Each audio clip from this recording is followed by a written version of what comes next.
Funny ने इतनी मेहनत करी है तो फिर वो इतना घर गंदा थोड़ी ना होने देंगे। अब डब्बा आई थी बाहर से पॉडकास्ट शूट करके, और उसके बाद उन्होंने आकर अपने जूते उतार कर रख दिए। कहाँ पर? शीशे के सामने। तो कहते बेटा जी ये जूते उठाकर रखो यहाँ से। हाँ भाई, अब काम कर रहे हो तो बुरा तो लगेगा ही ना। चलो चलो, इस बहाने से कम कोई काम तो करने के लिए मिला घर के लिए। Hi friends, welcome back to my channel. Channel में न्यू है तो चैनल को सब्सक्राइब कर ले और साथ ही साथ बेल आइकन प्रेस कर ले, जिससे कि मेरे आने वाली वीडियो के नोटिफिकेशंस आपको पहले ही मिल जाएं। और आज से रमज़ान शुरू हो रहे हैं। मेरे सारे बहन भाइयों को सबको ही रमज़ानुल मुबारक। बहुत सारे लोग कहते हैं कि ये काम कर रही हो, ऐसे कर रही हो, गीबत कर रही हो। तो देखिए, पहली बात तो ये गीबत नहीं है, क्योंकि ये ओपन प्लेटफॉर्म है और यहाँ पर हम रिएक्शन देते हैं उसी बेसिस पे जिस बेसिस पर वो दिखाते हैं। गीबत करना कहता है पीठ पीछे किसी के लिए कुछ भी बोलना, लेकिन ये जिस चीज़ें को दिखाते हैं, फेकनेस, हिपोक्रेसी, हम सिर्फ उसी टॉपिक पर बात करते हैं। और वो भी वही टॉपिक उठाते हैं जो टॉपिक ये शूट कर कर दिखाते हैं ओपन प्लेटफॉर्म पर डाल के। चलिए, बहुत ज़्यादा मैं सफाई नहीं दूंगी, क्योंकि मुझे सिर्फ मेरा काम करना है। बाकी अगर मैं इतना ही ध्यान रखूं, इतनी ही सारी चीज़ों से मुझे अगर माइंड करूं मैं, तो पता नहीं क्या ही कर लूँगी। तो बहुत सारे लोग आते हैं, बहुत सारे कमेंट करते हैं। आइए, मोस्ट वेलकम है। बहुत अच्छे अच्छे हेटर्स भी कमेंट कीजिए और सपोर्टर भी कमेंट्स कीजिए, क्योंकि आपके सपोर्ट से, आपके कमेंट से मुझे बहुत बहुत बहुत ज़्यादा हिम्मत मिलती है और पूरी डेडिकेशन के साथ मैं अपने काम को कर पाती हूँ।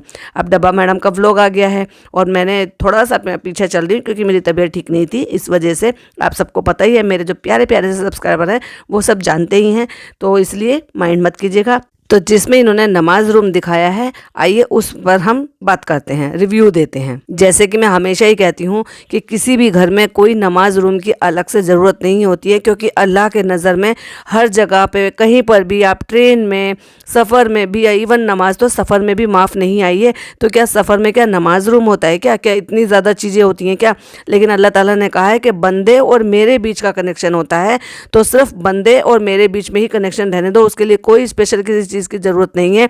तो इसलिए सफ़र में भी नमाज आई है, बस थोड़ी सी चीज़ें चेंज हो जाती हैं। प्लेटफॉर्म पे भी हमने लोगों को साफ़ सुथरे कपड़े बिछाकर नमाज अदा करते हुए देखा है, और आप भी इन सब चीज़ों से वाकिफ़ होंगे। लेकिन ये चोचलेबाजी जो है ना, इन दोनों ननद भाभी की, या ये कह लो भाई बहनों की है कि अलग से नमाज रूम बनाएंगे। और ऐसा ही था तो भाई थोड़ा सा बड़ा फ्लैट ले लिया होता, अपनी अम्मी के भी लिए भी नमाज रूम बना दिया होता। वहाँ तो 2-2 3-3 लोग हैं नमाज़ पढ़ने वाले। अम्मा भी जो है साल में 6 महीने यहाँ रहती हैं, डॉक्टर खाला साल में 9 महीने यहीं रहती हैं, और अम्मी तो खैर रहती हैं। तो 3-3 लोग हो गए ना नमाज़ पढ़ने वाले। अब तुम तो यहाँ पर सिर्फ एक ही बंदी हो और वहाँ तो 3-3 लोग हैं, तो भाई वहाँ पे भी एक काम करो। आप एक काम करो, 2 BHK की जगह 3 BHK ले लो, अम्मी के लिए बराबर वाला भी ले लो, और उसमें फिर वहाँ पे नमाज रूम बना दो। जैसे कि मैं हमेशा ही कहती हूँ, नमाज रूम की इतनी ज़्यादा ज़रूरत नहीं है। अगर किसी के यहाँ बहुत सारी जगह है तो आप बना लें उसमें। अगर आपके पास बहुत सारी जगह है और आप एक कॉर्नर या एक अच्छा सा हिसाब किताब बनाना चाहते हैं, तो वही एक अलग जगह है। बाकी के आम घरों में, नॉर्मल घरों में, और मैं ये कहूँगी अगर आप अपर क्लास में भी जाएंगे ना, तो किसी के यहाँ पे भी आपको ऐसे सेपरेट नमाज रूम नहीं दिखाई देंगे। ये तो एक गलत इन्फ्लुएंस करते हैं और समाज को पता नहीं क्या क्या देते हैं। मेरे बहुत सारे सब्सक्राइबर हैं जिन्होंने इस चीज़ के लिए सवाल उठाया था और मुझसे पूछा था, तो मैंने उनको क्लैरिफाई किया था ऐसा कुछ नहीं होता। और यही चीज़ें जो है ना, डब्बा मैडम ने भी दिखाते हुए, रूम टूर देते हुए, यानी कि जो उन्होंने अपना नमाज रूम बनाया उसका टूर देते हुए ये कहा है कि लोगों ने कहा है नमाज रूम की अलग से ज़रूरत नहीं होती है, लेकिन बेड के पास पढ़ लेते हैं, यहाँ पे पढ़ लेते हैं। तो मैडम, साफ़ सफाई नाम की भी कोई चीज़ होती है, आपको पता है ना। ऐसे साफ़ सफाई तो अपनी बॉडी के लिए भी चाहिए होती है, साफ़ सफाई तो उस जगह के लिए भी चाहिए होती है, साफ़ सफाई तो उसके लिए भी होती है जो कपड़े आप पहनते हो, जिनसे आप नमाज पढ़ोगे। तो सिर्फ साफ़ सफाई करने की वजह से अलग से रूम बना दिया जाए। शुरुआत करते हैं, शुरू में लिपस्टिक लगा रही होती है, और देखो इनकी छिचोरी हरकतें, मतलब इनको इतनी शर्म नहीं आती कि इनके सास ससुर भी इनके व्लॉग देखते हैं, इनके रिश्तेदार भी इनके व्लॉग देखते हैं, इवन इनके जो पापा बीमार है वो भी इनके व्लॉग देखते हैं। और ये किस तरह की निब्बा निब्बी वाली हरकतें कर रहे हैं कि एक दूसरे को लिपस्टिक को फैला रहे हैं, कहते हैं लिपस्टिक अच्छी नहीं लग रही है, मिटा लो, कैसा लग रहा है, दांत ऐसे वो लग रहे हैं। तो इनकी जो ना ये निब्बा निब्बी की हरकतें इन्होंने भर भर के इस व्लॉग में की हुई है। अब देख लो भाई, जैसे उन्होंने टोका तो खुद भी कह रही है अभी रूम क्लीन किया और अभी ये शर्ट यहाँ पे रख दी, और इफेक्ट देखा। अब इफेक्ट में दिखाएगी जंगल में एक मुर्गा खड़ा है और वो की मतलब वो बांग भी दे रहा है। हद है भाई, ये बचकानी हरकतों के जो इफेक्ट लगाती है ना, कुछ चीज़ पिएंगी तो उसमें अजीब सी आवाज़ लगा देंगी। भाई क्या है, बड़े हो जाओ। और कहती है आज हमें जाना है मुमरा और मैंने ये खरीदा है। अब देखो ब्लेंडर की भी बात देखो, इसको कहते हैं ब्यूटी ब्लेंडर। एक्चुअली ये क्या काम करता है, जो भी आप फाउंडेशन या सीसी क्रीम, बीबी क्रीम, कोई भी चीज़ अगर आप अप्लाई कर रहे हो तो वो जो है कवरेज करने में आसानी होती है। ठीक है, ब्यूटी ब्लेंडर को जो ना इतने 1100 रुपये का आया, दिल धड़क धड़क हो गया मैडम का। और जबकि ये 1100 रुपये का तो किसी ने चूना लगाया है, बहुत आराम से 1100 रुपये से कम तक का, ये इवन 500 अंडर 500 रुपीज़ ये बहुत अच्छा मिल जाता है। इसमें कोई ज़रूरी नहीं है कि आपको हाई फाई ब्रांड में ही जाकर लेना है, क्योंकि काम दोनों ने सेम ही करना होता है। मैंने लिया हुआ है, 2 साल हो गए, बहुत अच्छी तरीके से काम कर रहा है। और कुल मिला के पता है कितने का आया था, 120 ओनली। तो भाई अब यही सोच कर देख लो, 1100 रुपये का खुद के लिए पर्सनल यूज़ के लिए ब्यूटी ब्लेंडर लेने में इसको 1100 रुपये इतने भारी लग रहे हैं। और बाकी पूरे खानदान को ये ताज होटल में लेकर चली गई थी। तो भाई सोचने वाली बात है। चलिए, ये सोचने का काम मैं आपके ऊपर छोड़ देती हूँ, और जो भी समझ में आए मुझे ज़रूर शेयर कीजिएगा कमेंट बॉक्स में। मेकअप करा के नीचे आती हैं, क्योंकि फ़ोटो शूट करना है। उसके बाद नीचे आती है दिखाने के लिए अम्मी को। अम्मी की होती है तबीयत ख़राब, तो फिर ताना मार देते हैं भाई, अम्मी की तबीयत ख़राब हो रही है। तो फ़नी कहता कालिया मटन ज़्यादा खाया था, कालिया मटन। मतलब एक बार को भी ये नहीं सोचते कि अपनी अम्मी के बारे में बात करें। भाई ठीक है, जब बेटी ही इस चीज़ की परवाह नहीं करेगी, वो खुलेआम इंसल्ट करती है अपनी माँ और खाला की, तो भाई जो वो बाहर से आया है फ़नी, वो क्यों इज्जत कर लेगा। कहते हैं ना, अपनी तरफ से जब खुद से चलती है ना सारी चीज़ें, तो दूसरे को आप क्या ही रोक सकते हो। तो फटाक से कह रहा है। ऐसे ही वहाँ पे होटल में बैठे बैठे भी बोल रहा था, सबसे ज़्यादा इन दोनों बहनों ने खाया है। मतलब व्लॉग शूट हो रहा है, आप 5 स्टार होटल में, 7 स्टार होटल में बैठे हो, लेकिन फिर भी आपको जो ना गंदगी ही निकालनी है अपने मुँह से। और जैसे कि अम्मा को डायलॉग दे रखा, हमने पहले भी बताया, अम्मा आती हैं पहले गले लगाती है जबरदस्ती का, और डब्बा मैडम का तो निकल जाता सारा मेकअप। तो मेकअप ना छूट जाए, तो अम्मा को तुरंत ही कट मारा और पीछे हटा दिया। और अम्मा का बस एक ये, जैसे ही देखा कि जो हमारी, हम एक्चुअली अब ना डब्बा नहीं कहेंगे, हम उनको कहेंगे चालू अप्पी, यानी कि वो तो सबकी अप्पी हैं। कमेंट बॉक्स जो है ना अप्पी के नाम से भरा रहता है, तो आज के बाद अप्पी यानी कि चालू अप्पी। तो अप्पी के गले लगती हैं, तो अम्मा को पीछे हटा देते हैं। और वहाँ इतने कट लगाए कि वहाँ पे पता चल रहा है कि अम्मा को लिटरली पीछे हटा दिया गया है। और अम्मा ने भी ये देख रखा है कि भाई जब जब कैमरा ऑन होता है अप्पी का, तो उनको वो एक डायलॉग रटा रटाया बोलना ही बोलना, अल्लाह तुझे कामयाबी दे, अल्लाह तुझे पैसे दे, तेरा काम आगे बढ़ाए, अल्लाह तुझे औलाद दे दे, जल्दी से जल्दी तू माँ बन जाए। ये बहुत सारे डायलॉग हैं। तो अब जो अप्पी है ना हमारी, वो बचती है इन सारी चीज़ों से और तुरंत ही उस चीज़ को कट कर देती है। इससे पहले भी एक पॉडकास्ट में हमने बताया था ना, जब ये ताज से आए थे और वहाँ पे ये उसमें बैठकर, ऑटो में बैठकर उतरे थे, और ये जब कहती अम्मा कैसा लगा, तभी अम्मा दुआ दे रही थी और ज़बरदस्ती अम्मा जो है ना इनसे चिपकना चाह रही थी, उन्होंने कट मारा, छोड़ दिया। और अगला सीन में क्या दिखाया वहाँ पे, जहाँ पर वो बैठा हुआ था इनका भाई, और उसका सीन दिखा दिया। तो यहाँ पर भी सेम वही काम किया। मुल्ला की दौड़ मस्जिद तक, और इनकी सिर्फ कुछ जगह, चुनिंदा जगह है जहाँ पर ये जाती हैं, जहाँ पर इनको एज ए सेलिब्रिटी की तरह से ट्रीट किया जाता है। तो मुमरा चली गई हैं, जहाँ पर इसी तरह से जो है ना इनको पूजने वाले या मानने वाले या फिर एडमायर करने वाले लोग इनको मिलता है। और उनके बीच में जाकर ना अपने आप को समझते मैं भाई भाभी से भी बड़ी सेलिब्रिटी बन गई हूँ। और वहाँ से भर भर के भाई सूट लेकर आई हैं।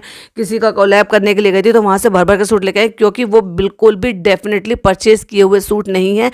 जो सूट का थैला पूरा का पूरा भर कर लेकर आई है। ये जहाँ पर भी जाती है ना, ये पैसों की बात हो या फिर सामान लेने की बात हो या फिर किसी भी चीज़ की हो, ये अगर सपोर्ट करती है तो फ्री में किसी को सपोर्ट नहीं करती हैं। डेफिनेटली उसके बदले में इनको चाहिए होता है। एग्जीबिशन में जाएं या फिर किसी की ओपनिंग में जाएं और वहाँ से ये कुछ ना लेकर आएँ, ये तो पॉसिबल ही नहीं है। और फिर वो दिखाया भी जाता है। वापस आके कहती हैं कि अम्मी चलो चाय बना दो। अम्मी तो चाय पियेंगी नहीं, तो डॉक्टर खाला कहती हैं पी भी ली, और अम्मी शर्मा के कहती हैं पी ली हमने तो।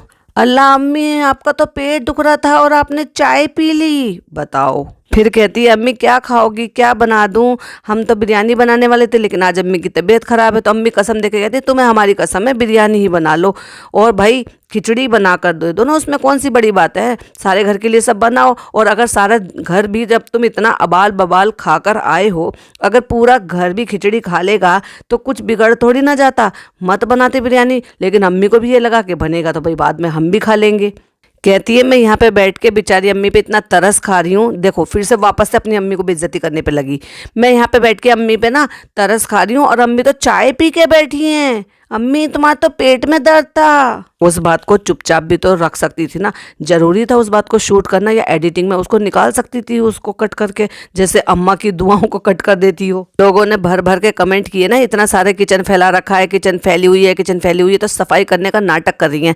जिनको अपने कपड़े समेटने के लिए अम्मी की जरूरत होती है वो अम्मी की किचन साफ करके दिखाएंगी। ये सब कोरा झूठ है, क्योंकि थोड़ी सी क्लिपिंग दिखाएंगी कि मैं साफ कर रही हूँ, और बाकी का सारा काम कौन करेगा ये तो आपको सबको पता ही है कि कौन करेगा। अब बारी आ गई है लस्सी बनाने की, यानी कि अम्मी के लिए कुछ ऐसी चीजें बनाना जिससे कि अम्मी को पेट दर्द में या जो भी उनकी प्रॉब्लम है उसमें उनको सहारा मिले। वैसे दही अच्छी बताते हैं, अगर इस तरह के पेट में इन्फेक्शन हो जाता है, फूड पॉइजनिंग हो जाती है, या कोई भी ऐसी गड़बड़ होती है तो दही खाना अच्छी बात है, लेकिन दही खाना ना कि लस्सी रूअफ़ज़े वाली। लेकिन चलो भाई, ये इनका तो एक अलग ही हिसाब किताब है, क्योंकि हर चीज़ को रिच बनाकर और उसमें जो है भर भर के कैलोरी भरना, वो इनका क्या कह सकते हैं, शौक है पूरा। तो वो बना रही है लस्सी, और लस्सी बना रही है तो मुझे तो ढक्कन का समझ में नहीं आया। मिक्सी का जो जार है उसके ढक्कन का समझ में नहीं आया, वो ऊपर से खुला हुआ है या ऊपर का पीस उसने लगाया नहीं है। एक स्क्रीनशॉट लगा रही हूँ, प्लीज स्क्रीन की तरफ देखिए। इसने जार खोला है, ढक्कन हटाया, देखो एक और स्क्रीनशॉट लगाया, प्लीज देखिए। उसमें उसने उंगलियां भी डाली हुई, यानी कि वो ढक्कन खुला हुआ ही था, तो दही तो ऊपर आएगी भाई। उसमें हथेली ढककर मिक्सी चला रही है तो वो तो ऊपर आएगी जब वो ऊपर से खुला हुआ है। तो आइस डाली है, चीनी डाली है, तो आइस जो होती है वो हार्ड होती है, तो वो तो घड़ घड़ घड़ घड़ की आवाज करेगा। तो डर गई। एक बार स्क्रीन पे देखो जरा फेस कैसा बनाया हुआ, कितनी मेहनत लगी लस्सी बनाने में। कहती है हम इससे नहीं बनाते, हमें इससे बहुत ज्यादा डर लगता है। इतनी झूठी है एक नंबर की। अगर आप इसके पिछले व्लॉग देखेंगे, शुरुआत के व्लॉग देखेंगे, जो कि कोविड के टाइम पे इसने खूब लस्सियां बनाई है, खूब मसाले पीसे हैं, सब चीजें पीसी इसने मिक्सी में, लेकिन अब इसको बच्ची बनना है, और बच्ची भी बनना है और निब्बा निब्बी वाली हरकतें भी करनी है। तो फिर वो फनी भाई साहब आ जाते हैं, तो फनी भाई साहब कहते हैं लाओ मैं पीस के दिखाता हूँ। और जब वो मिक्सी के जार के ऊपर हथेली रखकर वो पीसते हैं, तो मिक्सी के जार में जब वो घूमती है ना, दही उछलती है, तो वो हथेली पे लग जाती है, उसको उठा के उसके मुंह पे रगड़ देता है। देखो जरा स्क्रीन पर देखो, इनको शर्म नहीं आती ऐसी बचकानी छिचोरी हरकतें करते हुए। फिर कहते हैं फनी तुमने तो कर दिया, अब सब मुझे कहेंगे कितनी पागल है, कितनी गधी है। इसका मतलब बैठकर सबके कमेंट पढ़ती है और अपने बारे में बहुत अच्छी तरीके से जान गई है अभी ये। क्योंकि निब्बी को बिरयानी बनानी है, तो लेकिन उसके सारे काम जो करेंगी वो डॉटर खाला करेंगी। जैसे कि अभी वो बता रही हैं चिकन धो रही हैं, फिर चिकन भी धो रही हैं, फिर चावल भी भिगोएंगी, फिर प्याज भी काट के देखेंगी देंगी तलने के लिए, क्योंकि निब्बी तो ये सारे काम कर नहीं सकती। निब्बी को तो सिर्फ कंटेंट शूट करना है, बाकी सारे काम के लिए तो डॉटर खाला को रखा हुआ है ना, तो वो कर देंगी आराम से। इनको सिर्फ क्या करना है, करछी हिलाना है और शूट करके थोड़ा सा सीन दिखाना है कि मैंने बिरयानी बनाई है। देखो भाई, एक तो भर भर के उसमें चीनी डाली है, जबकि प्री डायबिटिक है इनकी मम्मी, और खाला भी प्री डायबिटिक है, या आई डोंट नो उनको शायद है क्या नहीं है, बट एटलीस्ट इतना मीठा चीनी ये सब चीज़ें डालना, जहाँ की एक तरफ इनकी अम्मी की पूरी डाइट और ये सब चल रही है, लेकिन जब भी डब्बा आ जाती है ना, पूरी उनकी डाइट का, उनकी जो है हेल्दी लाइफ का, सब का एकदम से पचका कर देती है। और शायद इसीलिए कहीं ना कहीं जो है ना भाई और स्ट्रिक्ट हो जाते हैं। जब ये डब्बा चली जाती है ना, तब दोनों बच्चों को इंस्ट्रक्शन दी जाती है कि अब तुम अम्मी की डाइट का ख्याल रखो, कोई भी चीज़ अनहेल्दी नहीं खाई जाएगी, बाहर से कोई चीज़ नहीं आएगी, और जो खाना बन रहा है वो भी हेल्दी खाना बनेगा। और भर भर के पहले तो चीनी डाल दी उसमें लस्सी में, जबकि वाइट शुगर जो है वो कितनी नुकसान देती है, और प्री डायबिटिक वाले को तो और भी सोच समझ कर करना चाहिए, मीठे से थोड़ा सा परहेज करना चाहिए। ऊपर से वो इतना शुगर सिरप होता है, जो भी वो रूअफ़ज़ा होता है, कोरी चीनी घुली हुई होती है, उसमें इतना शुगर सिरप बना हुआ होता है, ऊपर से उसको गार्निशिंग कर रही है। मतलब गार्निशिंग क्या करा है उसको, जो वो जैसे गार्निशिंग का मुझे हंसी भी इतनी आई, मतलब ऐसी गार्निशिंग करी है कि वो नीचे ही बैठ गई। जब गिलास लेकर आई ना, आप ध्यान से देखना, उस टाइम पे ना बिल्कुल नीचे की तरफ वो सारा रूअफ़ज़ा बैठ गया है। बारी बहन इसको मिक्स तो कर लेती, कम से कम कुछ तो फ्लेवर आता। ये देखो भाई, एक स्क्रीनशॉट लगा रही हूँ और एक क्लोजअप फोटो भी लगा रही हूँ।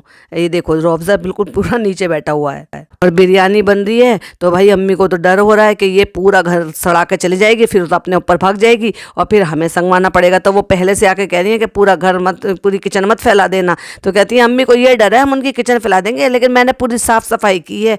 साफ सफाई करने वाली तो तुम हो नहीं भैया। रूअफ़ज़ा लेकर आती है अम्मी जान, अम्मी कहती है बेटी जान लो रूअफ़ज़ा। अम्मी सिप करके कहती है, क्योंकि वो रूअफ़ज़ा घुला ही नहीं है, वो नीचे बैठ गया है। एक स्क्रीनशॉट लगा दी हूँ, देखिएगा।